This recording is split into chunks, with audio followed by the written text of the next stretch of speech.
Before there was an Air Force Academy, the 18,500 acres that now host USAFA had a few settlements, most notably the small community called Husted.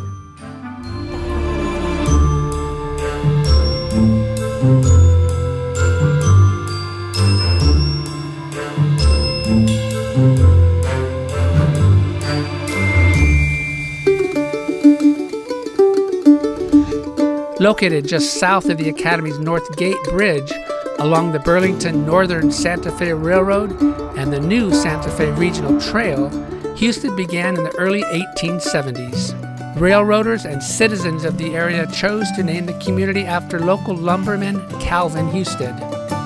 Husted grew into an important stop on the Santa Fe and the Denver and Rio Grande Railroads, with a grocery store, a cafe, a church, and a school. Residents included railroad workers, ranchers, and entrepreneurs. One descendant of those pioneers, David McElroy, graduated from the Academy in 2003. Sadly, Husted was the site of a horrible tragedy. On 14 August 1909, two passenger trains collided head-on. 12 people were killed and another 42 were injured. Incidentally, one of those killed was train crew member James A. Gossage, grandfather of future Major League Baseball Hall of Fame pitcher Rick Goose Gossage. As long as trains were the primary mode of transportation, Husted thrived. In the 1920s, however, progress overtook the town. The automobile began to supplant the railroad, and a new highway, US 8587, now Interstate 25, was built. With that, the town began to fade away.